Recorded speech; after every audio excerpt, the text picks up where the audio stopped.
Yo yo yo yo yo yo yo yo yo yo yo. It is Twan, aka Troll Cosby, aka whatever my YouTube name is, and today I am bringing you a Photoshop tutorial.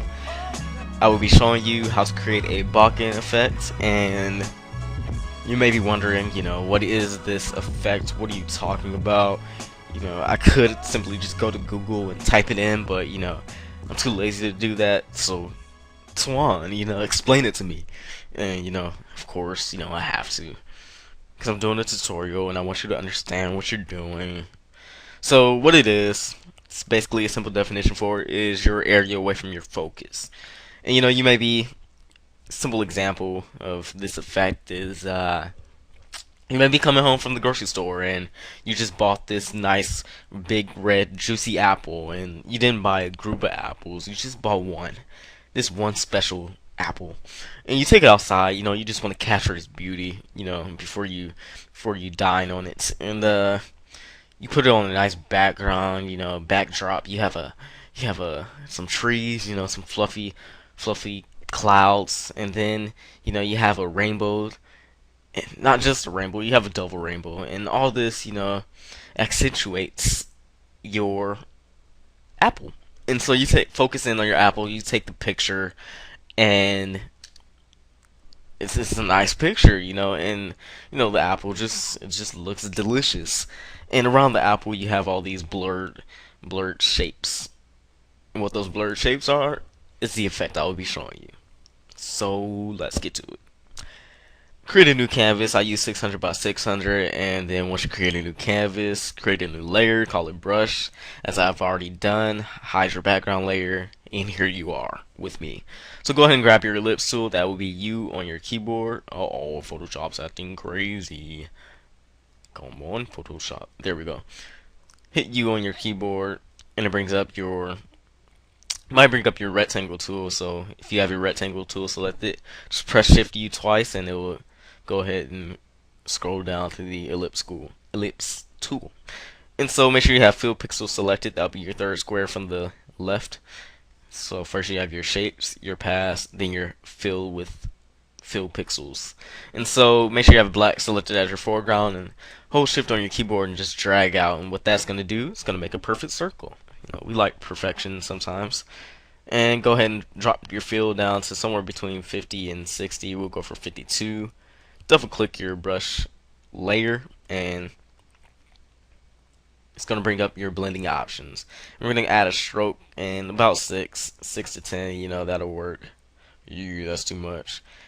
8, that's great. Change your position to inside, and leave your opacity somewhere between 90 and 100. I'll go for 98. Just be a little different. Press OK, and go ahead and control select your brush layer, and it's gonna select the circle you just made. Go ahead and go to edit, define brush preset, and what this is gonna do is gonna create a brush. So I'm gonna call my brush the Bokeh brush, and press OK. So now we're gonna create a new canvas, and we can use 1200 by 800. That works. Press OK, and go ahead and create a new layer and fill it with a dark gray. And you don't want too dark of a gray. You don't want too light of gray. You just want that kind of perfect gray. So we're gonna go for that. Press OK, and then we're just gonna fill it with our fill tool, or our paint bucket tool, whatever you want to call it. And we're gonna create another new layer. We're gonna call this our gradient layer. And of course, if we're calling it our gradient layer, we're probably gonna fill it with gradient. So grab your gradient tool and go ahead and select some mean colors. You don't have to pick specific colors. It can be whatever colors you want. So I'm gonna go with the nice weird looking blue, and nice fluorescent green, and finish it off with a nice bright yellow. Press OK. Press OK. You don't have to use the exact colors I use, but if you want to be just like me, go ahead. So I'm gonna use a reflecting gradient. You can use a linear or radial, it's your choice. Go ahead and drag out, and it's gonna create a gradient. Change the blending mode to soft light, or overlay rather. Oops, there we go. Overlay. And of course that doesn't make much of a change, but anywho, go ahead and create a new group. Bingo. and we're gonna change the group blending mode to color dodge. And what that's gonna do is every layer within your group, it's gonna be color dodged right on the rest of your layers. So we're gonna create a new layer, and we're gonna call this our BG, and this is gonna be our BG Bokeh. So go ahead and grab your Bokeh brush you just made, and here I have it. And so what am I gonna do? I'm gonna grab my brush presets, and you can go to your brush presets, and I already have mine set, but I'll walk through it with you. Increase your spacing somewhere above 135. Oh, of course, if you don't know what your brush presets are, go to Window, click this brushes, and it's gonna pop up a nice little box. So, of course, like I said, increase your spacing to above 100. Increase your size jitter a lot.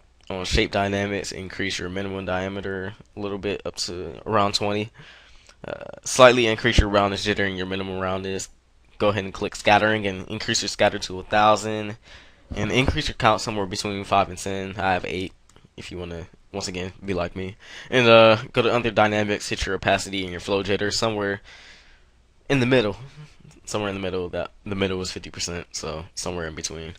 And go ahead and fill up your background with that brush. And every time I click, it's a different different opacity. It's a different what's this say? What did I do? Yep. Oh, I still have black selected. That's why. Make sure you have white selected on your brush, please. And thank you. Forgot to point out that important part. Let's go ahead and fill up your background. And as you can see, every click I make, it's a different size. So yeah, try not to overlay too much on the background. You don't want all that jazz. And so go ahead and go to filter, Gaussian blur, and we're gonna use Gaussian blur somewhere above 10. I'll go for 10 exactly on the dot, and it's gonna create your background Bokeh. And create another new layer. It's gonna be our middle layer. There we go, middle. And we're gonna downsize the brush a little bit and do the same thing. We're just gonna fill it up a lot, fill up most of the background. As you can see, that's what I'm doing. And if you make a mistake, and you don't like it, this is not like life where you just have to accept the mistakes and move on. Photoshop, you can undo the mistakes, of course. So go ahead and press Ctrl Z on your keyboard, and it'll undo it. So go ahead and fill up your background once again. Go ahead and filter, Gaussian blur again. This time we're gonna decrease the blur somewhere to about 5, 6. Press OK. Now we have one more layer, so we're gonna call this our foreground layer. Press OK, and we're just gonna do the same thing. Just kind of paint some circles around here, and that's about it. And this is your Bokeh effect. You can look it up on Google, and it kind of looks just like it. This is your basic way of doing it. So you can add one more step. You can add a fade layer and bring that layer above your group. There we go. There we go. And you can grab your gradient tool. Fade it from transparent to black, and make sure first is on the opacity 0, not O. Press OK, and then just fade it out, and bam, you have your nice Bokeh effect. I'm not really on actual pixels, but it looks somewhat like that. But anywho, that's all I have for you today. Go make your Bokeh, and yeah, I'm out. Stay gold. Hope you learned something. Yeah, blah blah blah. Peace out.